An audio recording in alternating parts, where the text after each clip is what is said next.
BPJS Ketenagakerjaan didorong untuk terus meningkatkan kepesertaan dan pelayanan tidak hanya kepada tenaga kerja non-aparatur sipil negara, non-ASN, tetapi juga kepada para pekerja formal dan informal. Harapan itu diungkap dalam sebuah diskusi digagas oleh Yayasan Peduli Jurnalis Indonesia, YPJI, dan Elang News bertajuk, Implementasi Inpres Nomor 2 Tahun 2021 dan Program BPJS Ketenagakerjaan dalam Pelayanan Kepesertaan yang Responsif, Cepat, Efektif dan Berkeadilan secara daring dan luring, di Jakarta, Kamis tanggal 9 September tahun 2021. Acara tersebut dibuka Wagub DKI Jakarta Ariza Patria dan sebagai pembicara utama anggota Ombudsman Republik Indonesia, Heri Susanto, sebagai narasumber Deputi Direktur Wilayah BPJS Ketenagakerjaan DKI Jakarta, Eko Nugrianto, Kepala Dinas Tenaga Kerja dan Transmigrasi DKI Jakarta Andri Yansyah, anggota DPRD DKI Jakarta Syarif, Asisten Kufio RIM Sobirin, aktivis buruh Yusuf Rizal dan pengamat kebijakan publik dan wartawan senior PWI Yusuf M. Said Ariza Patria dalam sambutannya mengatakan Pemprov DKI menyambut baik Inpres Nomor 2 Tahun 2021 tersebut sebab sektor ketenagakerjaan DKI Jakarta menjadi magnet bagi warga Jakarta dan provinsi lainnya untuk mencari pekerjaan.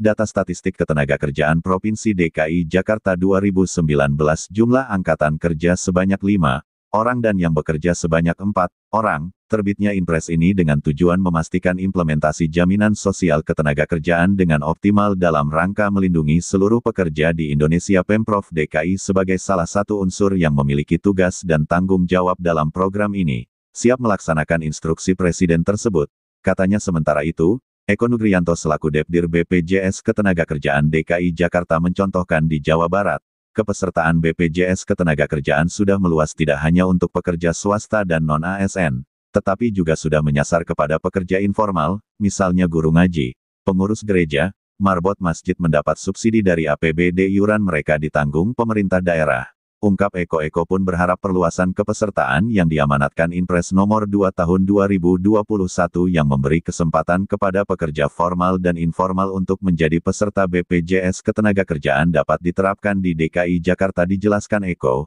setelah keluarnya Inpres Nomor 2 Tahun 2021 performa BPJS Ketenagakerjaan sekarang dinilai tidak berdasarkan rugi dan laba. BPJS Ketenagakerjaan kini melindungi seluruh pekerja yang berkarya untuk bangsa ini. Iuran 100% menjadi manfaat untuk pekerjaan ketika ada risiko, sebut Eko. Tugas ini, lanjut Eko, tentu sangat berat, karena itu secara moral butuh dukungan masyarakat yang harus mewujudkan jaminan sosial ketenagakerjaan. Karena ini ejawantah dari hak asasi manusia yang memilih untuk berkarya, memilih bekerja juga memilih untuk memiliki risiko, kata.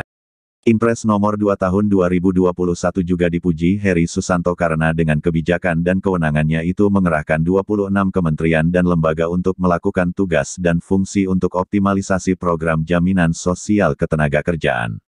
Bebannya dimasukkan ke APBN dan atau APBD. Melalui Inpres ini, BPJS Ketenagakerjaan yang awalnya itu didominasi modal dari pekerja dan pemberi kerja kini diguyur APBN dan atau APBD, ujar Heri.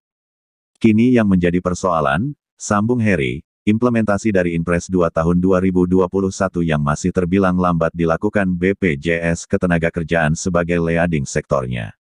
Alasan pandemi dan terbatasnya anggaran tidak bisa terus-menerus menjadi kendala yang sering disebut direksi BPJS. Justru saat pandemi ini tanggung jawab mereka harus terdepan, itulah membenargunakan peran, fungsi dan tanggung jawab BPJS bagi bangsa dan negara. BPJS Ketenagakerjaan harus terus sosialisasi dan edukasi dengan melibatkan masyarakat seperti yang dilakukan Depdir BPJS Ketenagakerjaan DKI Jakarta, terangnya. Heri juga mencatat, sejak pandemi data Kemenaker menyebut sebanyak 3,5 juta kena PHK dan 24,5 juta dirumahkan. Sementara data Kemenkeu menyebut sampai 5 juta orang. Kadin lebih banyak lagi sampai 6,4 juta, namun BPJS Ketenagakerjaan mencatat sejumlah 2,2 juta pekerja pesertanya yang klaim JHT-nya sudah terbayar. Padahal masih sangat besar lagi pekerja peserta BPJS Ketenagakerjaan yang belum berhasil terakses klaimnya akibat literasi yang minim oleh BPJS terkait cara klaim JHT, ujar Heri. Keluhan utama dari para pekerja yang di PHK, resign maupun dirumahkan adalah bagaimana cara mencairkan dana JHT mereka yang menjadi andalan menghadapi tekanan ekonomi saat pandemi ini. Masih ada jutaan peserta BPJS Ketenagakerjaan yang belum bisa mendapat pelayanan klaim JHT. Mereka tidak tahu cara mengklaim. Sebelum pandemi bisa ke kantor langsung tanpa pembatasan dan prokes, sekarang ada pembatasan masa dan pembatasan kuota pelayanan klaim secara online yang mempersempit peluang mencairkan klaim JHT mereka, pungkas Heri Susanto. Syarif mengamini keinginan dan berharap BPJS Ketenagakerjaan DKI Jakarta untuk memperluas kepesertaan dari kalangan pekerja formal dan informal yang disebutkan sekira 1 juta orang, yang disebutkan Eko senilai 200 miliar rupiah, bagi DKI Jakarta duit sebesar itu tidak sulit, dana bansos saja 1,2 triliun rupiah, sebutnya ia menyebut untuk tahun 2022 memang, kata politikus Gerindra ini, tidak bisa dianggarkan ini karena APBD sudah diteken Mendagri. Namun Syarif mengusulkan bila tetap ingin mendapatkan anggaran untuk tahun 2022, BPJS Ketenagakerjaan DKI Jakarta tinggal melobi ke Mendagri untuk memasukkan anggaran kepesertaan tenaga kerja khususnya yang informal. Kalau dilobi kemungkinan bisa, ini lobi tingkat tinggi, nanti masuknya bisa ke dalam dana bansos atau diambil dari pos lain. Kalau bisa 100 miliar rupiah dulu jangan sekaligus, ujarnya. Sementara Yusuf M. Said memuji Jokowi yang mengeluarkan Inpres nomor 2 tahun 2021. Jurnalis senior itu menyebut Jokowi sangat berempati kepada warganya, khususnya kepada pekerja formal dan juga tenaga kerja informal.